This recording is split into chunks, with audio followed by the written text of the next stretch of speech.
Ayo, what's up? Ako nga pala si BT at nandito ngayon tayo sa BT Reaction and welcome to my channel, Tunay na Kritiko.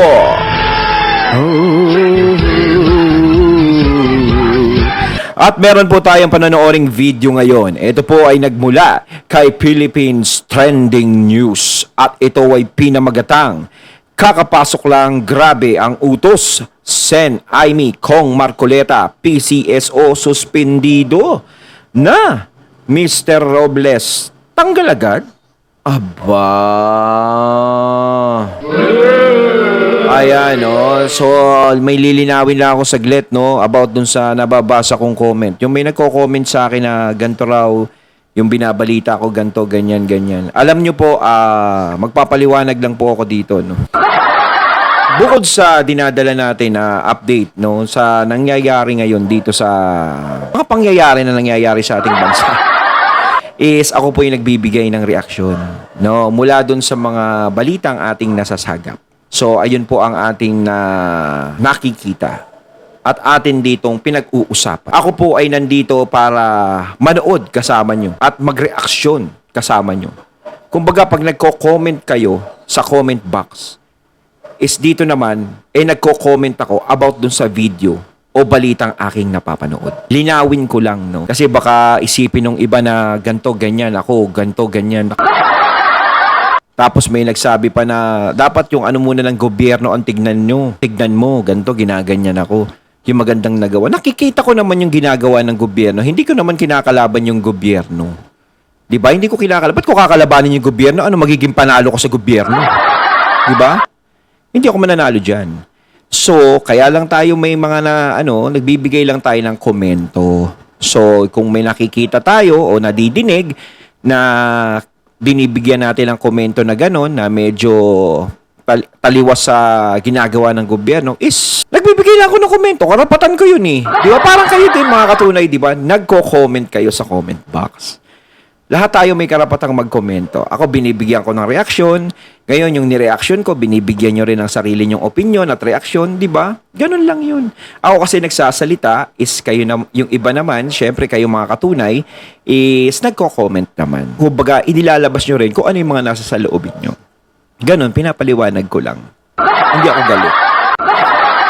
So, wag na natin pagtagalin at sabay-sabay na nating panoorin ang laman ng video na hatid sa atin ni Philippines Trending News at bibigyan natin ng reaksyon. Ayan, di ba? Reaksyon.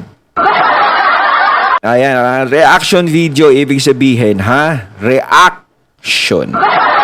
So, nanonood tayo, di ba? Reaction ang ibinibigay ko.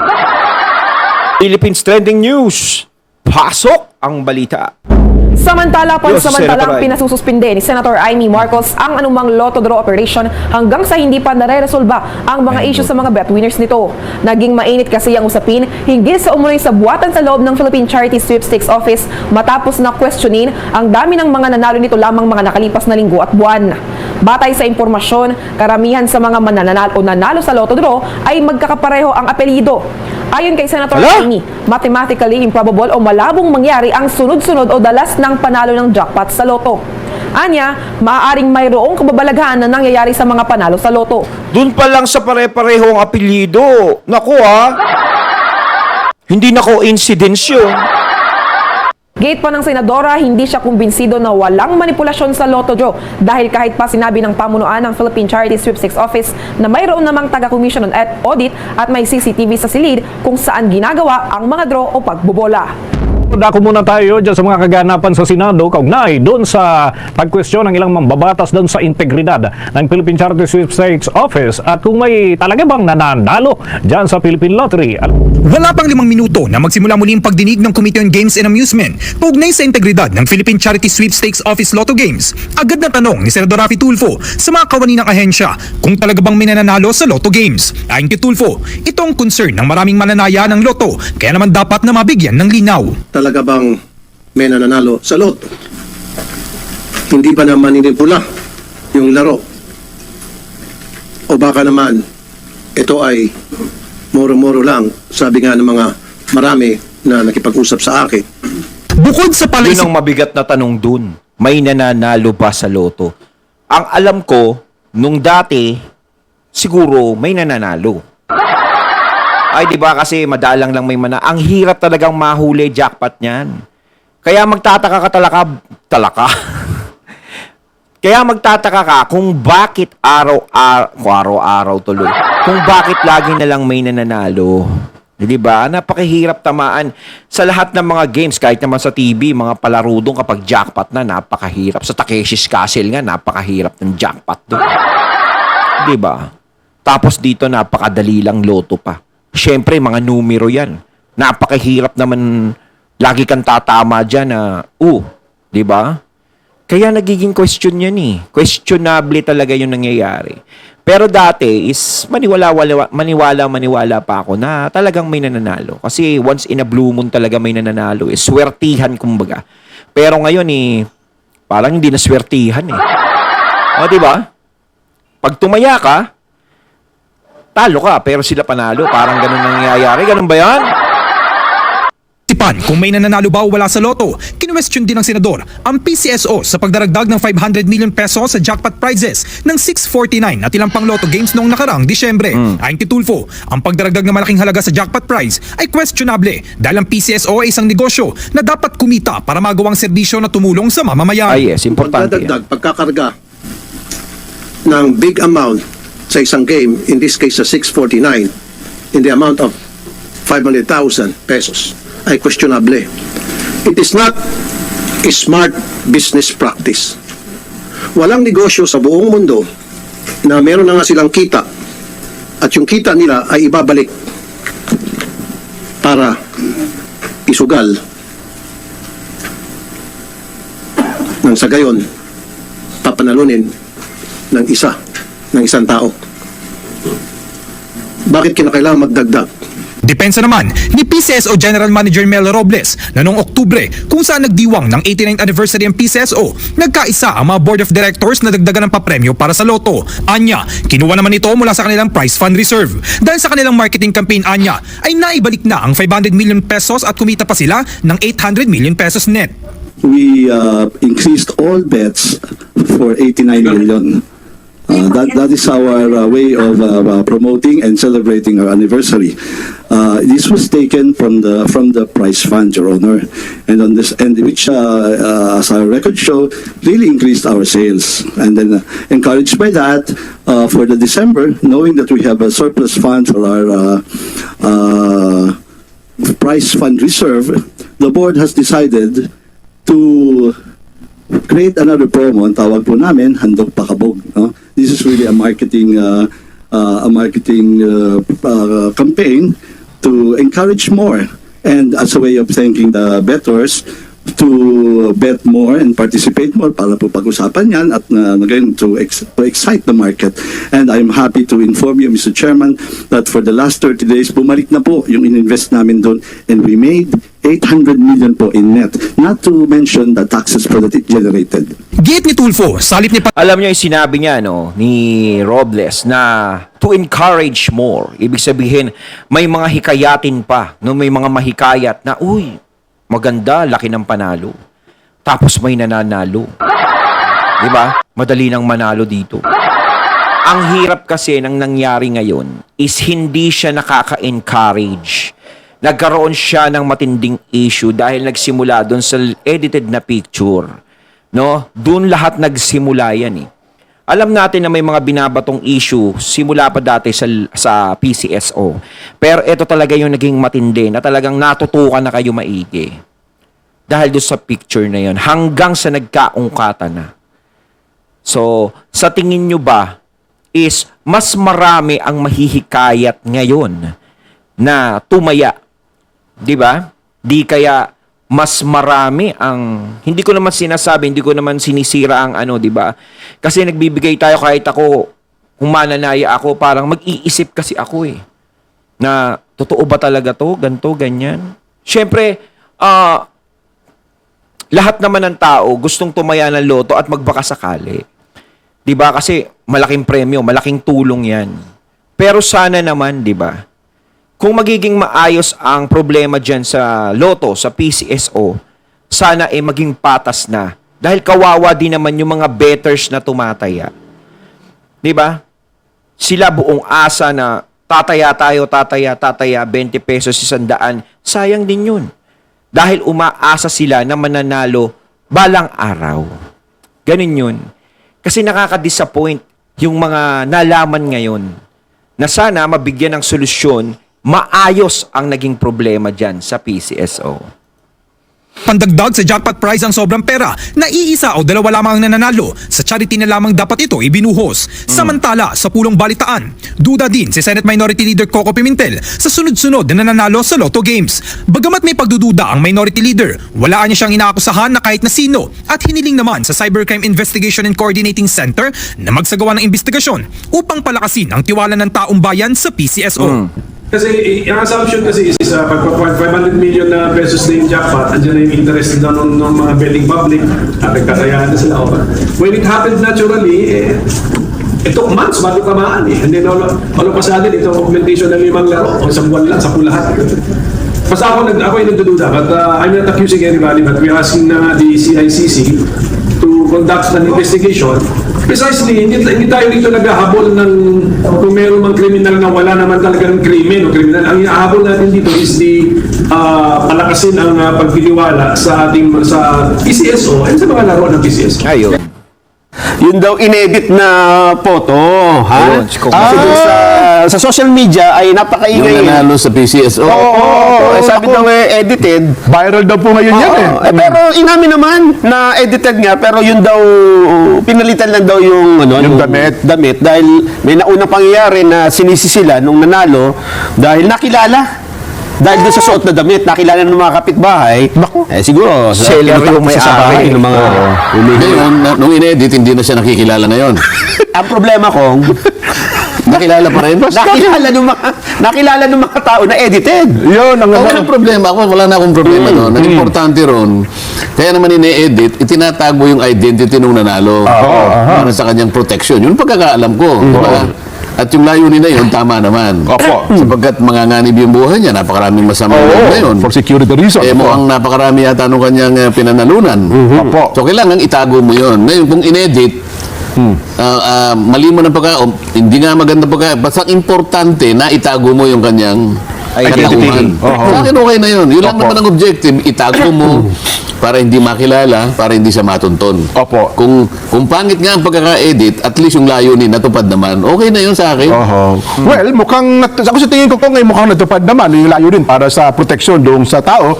Ang problema ho ay ang proteksyon ng ahensya ng gobyerno para ipakita ang naging dating kasi kong parang hinuhokus-pokus ng mga taga-PCSO ang mga nananalo dyan sa PCSO. Ano ngayon mo sabihin? Wala namang nanalo. Pero nagkukunwari na may nanalo. Well, kanya-kanyang interpretasyon na nangyari ngayon ko. Ganun ang gusto mo sabihin. Opo, tama po. Oo. At yun din ang sinasabi ng mga netizen. Dahil ang ginawa nila kung inedit din nila yung picture. Ang ginawa nila ay kung sino-sino na lang yung inilagay na, halimbawa, pwede pala ito rin ang nanalo. Oo. Pinapalit-palitan. Oo. Pero ba tayo sample? Si Pangulong Bongbong ata kasama sa mga Matangin ng Pangulong Wala ba silang maisip na pamamaraan na maitatago mo yung identity nung nanalo, pero may papakita mo pa rin na talagang merong nanalo. Yun nga. Dapat dalawa yung objectives dito. Kasi kapag tinatago mo ng ganun-ganun lang, baka nga naman inimbento mo lang. So ito, challenge sa PCSO ito. Alam ko nga palatuntunan ito, hindi naman nagbibigay ng kahit anong kulay sa nangyari na yon. Pero tama lang, sapagkat ang pinag-uusapan dyan ay pera. Meron sana silang mekanismo na kung saan mapanagutan nila yung integridad nung kanilang ginagawang aktibidad at naitatago yung identity nung nanalo. Tama yun, no? Pwede naman silang gumawa ng paraan na maitago yung identity ng nanalo na hindi na sila sasabit na gano'n. Hindi na nila kailangan maglabas ng nag-i-edit ng picture. Diba? Talagang ipatunayan na lang nila, may nanalo. Kasi nandoon na nga tayo, hindi dapat ipakita talaga yung mga taong nananalo sa mga ganyan. Kasi napakalaking halaga yan, delikadong malaman yan. So, kung gusto nila na malaman na may nanalo, di maglabas sila ng mga pruweba na may nanalo talaga, pero yung gagawa na lang ng picture na ganun is wag na lang sana. 'Di ba? May katulad dati, may mga nananalo sa sweepstakes, mga loto dati, di ba? Wala namang naglalabas ng ganyan. Pero alam ng mga tao na merong nananalo, di ba? Ang problema is naglabas ng ganyan. Ngayon, kung totoong may nananalo talaga, is syempre hindi mawawala sa kaisipan ng mga tao na ano ba yan? Bakit gumagawa sila ng ganyan? Parang may nilalabas silang mga peking tao. Ganun yun. Alam nyo naman, di ba, ang kaisipan, minsan talaga is naglalaro yan. No, dapat iniingatan ng PCSO yung mga galaw nila, yung mga desisyon nila, yung mga gagawin nila. Isang pagkakamali nila dyan is sigurado magiging buta sa kanila yan. Gaya ng nangyari. Di nagkahukay-hukay pa. Halos nabutasan na sila na nabutasan ng malaki ngayon. Nagka-problema sila ngayon dahil sa nangyari. Maraming paraan para mapatunayan yung may nanalo na hindi nyo na pinapakita kung sino man yung nanalo na yun. Kumbaga, no need na yun. Kumbaga, maglabas na lang kayo ng evidence, kumbaga. So pareho sanang na-achieve yun. Para sa ganun ay hindi medyo nagdududa ang ating mga kababayan. Ay, ang sa tingin ko kung pareho hindi na-achieve yung dalawang layunin na yon. Una, napulaan ng PCSO. Pangalawa, nagdududa pa doon sa taong nanalo kung talaga bang siya nga talagang nanalo.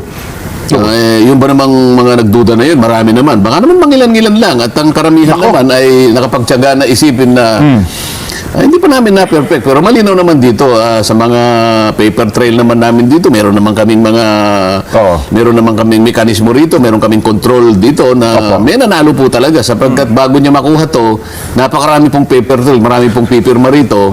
At ito po ngayon ang magiging pananggalang namin kung sino man po yung mga nagdududa dyan. Ni Jen Subarjaga. Ayan, sana ganun diba? na po. Ganun. Ay, mukhang ito gagayon ko. Ipakita natin yung sample ng mga larawan. Ayan, sabi nila, halatang edited yung larawan. Yung damit daw po. Kasi binago daw po nila yung damit ng tao eh. Yung damit ay nakita na ginamit. Ang original pala niyan ay ayun, yung binibentang damit. Ganon. Online selling. Parang ganon. Well, yun ang ako. Ako naman, ganito na lang. Ako ang pananaw ko dyan ko. Kasi wala naman tao naghahanap ng larawan ng nanalo eh. Ang totoo, sapat na nga sabi nilang sa isang numero ay sabi natin 10 ang nanalo.